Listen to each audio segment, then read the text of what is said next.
After GE 2025, 2 NCMP seats will be offered. But do you know that some opposition party members really dislike being NCMPs? So much so that a popular politician once said that he will reject the NCMP seat if it's offered to him. Watch on, because the NCMP scheme is more interesting than a Channel 8 drama. So, first and foremost, let's understand how NCMP works.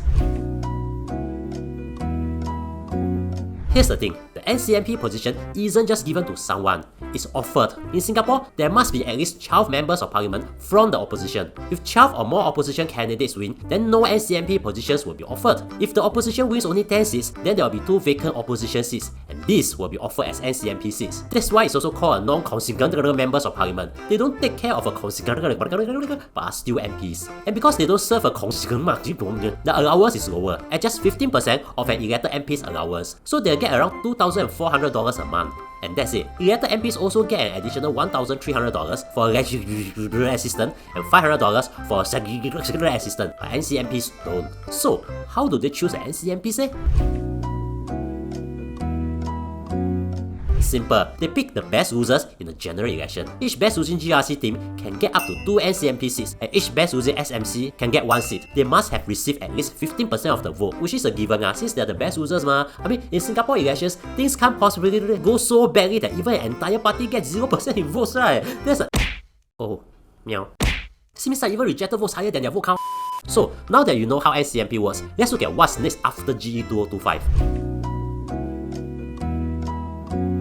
Now, as I'm recording this, it's just 2 days after GE 2025, so who accessed the NCMP seat might still change. But here's how it looks like so far. Based on the results, there are 2 NCMP seats available, and there are 10 elected opposition members. The best loser is in Jalan Kayu SMC, where WP's Andre Loh lost with 48.53% of the votes, so the first NCMP seat will be offered to him. The second best losing team is from Tampines GRC, where the WP team lost with 47.37%. Since there's only one more NCMP seat, only one person from this team will be offered the seat. But here's the thing, if Andre Loh rejects the offer, can 2 people from the Tampines WP team take up the NCMP seats? Well, yes, but it's not so straightforward. I'm a straightforward guy. I'm straight! You see, back in the 80s, when the NCMP scheme was first started, candidates actually rejected the NCMP seats and left them empty. So, by right, if Andre Loh rejects the offer, that seat kind of needs to be vacant first before it can be replaced. After all, remember, it's reserved for the best losers and cannot just suka automatically go to the next in line ma. You see, according to Section 53 of the Parliamentary Elections Act, if an NCMP doesn't take the during the first or second sitting after the election, Parliament can declare the seat vacant and offer it to the next best performing losing candidate.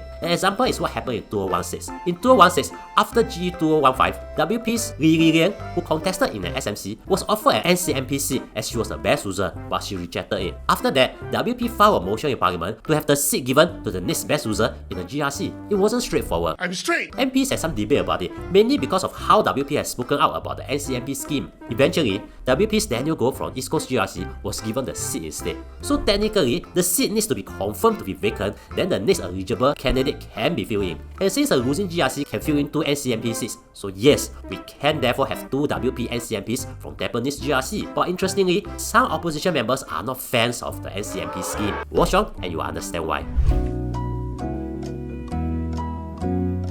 You see, the NCMP scheme was proposed by then PM Lee Kuan Yew back in 1984 so that the opposition voices could be heard. It's also so that younger Singaporeans who had not witnessed firsthand the diversifiable politics of the 1950s and 1960s to learn more about the constitutional opposition and what an opposition in parliament can do. In addition, the NCMP scheme will provide valuable training for the younger ministers and MPs by helping them hone their debating skills as they engage with opposition MPs in parliament. You see, back then, there was only one opposition MP, and I think during that time, watching paint dry was more interesting than watching parliament. Between 1984 to 2006, the maximum NCMP was 3. It increased to 9 in 2011, and it was only in 2020 that it was increased to the current 12. Currently, an NCMP has the exact same voting rights as any elected MPs. If you have been reading about them, having less voting rights, you have either confused them with MMPs or you have been reading outdated news. You see, before 1st April 2017, the voting rights of the NCMPs are slightly limited, but that has been amended and they now have full voting rights just like any elected MPs. So you can see that many changes to the NCMP scheme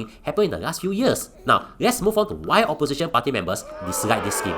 This video sponsor is Really Lesson. Government told us to upskill. Where got time to go for classes? Go Really Lesson lah. It's online so you can upskill at home. Where to find money? You can use SkillsFuture so you don't need to fork out a single cent. But what if I don't like the course? Don't worry, it works like Netflix. So once you subscribe, you can go for almost any course in their platform. But no one go with me. I'll go with you.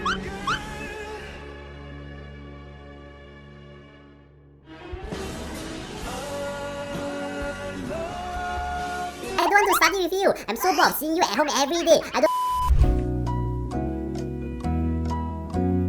When the scheme was first proposed, you would have thought that every opposition member cheered, but no, some opposition members criticised the scheme instead. You see, they thought that with this, voters will be discouraged to vote for the opposition since they are guaranteed a few seats in parliament. They even say that this is just a bad law and no self-respecting opposition candidate will enter parliament through there. They claim that MPs should be elected in and not chosen from the best losers. And well, they walked the talk. The scheme was approved in 1984, and after the general elections that year, 2 opposition party candidates rejected the offers and the NCMP seats were left empty. It was only in 1988 that the first NCMP was accepted, and soon, every year, only up to 3 NCMP seats were up for grabs, even when the NCMP seats increased, as more opposition candidates win the election. Whether the NCMP scheme is still being seen that way by opposition members is unclear, as they seldom talk about it. However, it's well known that WP legend Low Tia Kiang has always believed in winning elected seats rather than accepting an NCMP position. In fact, in 2011, he said that he would not take the NCMP seat, and if his party forced him to take the seat, he would resign instead. He likened the NCMP role to a duckweed floating on the pond, rootless, unlike an elected MP who has walked the ground and understands the concern of the people. This duckweed analogy was brought up quite a bit during the debate to replace Zing Lilian with Daniel Goh, which was why there was a debate then lah. Now, if you think you have learned something,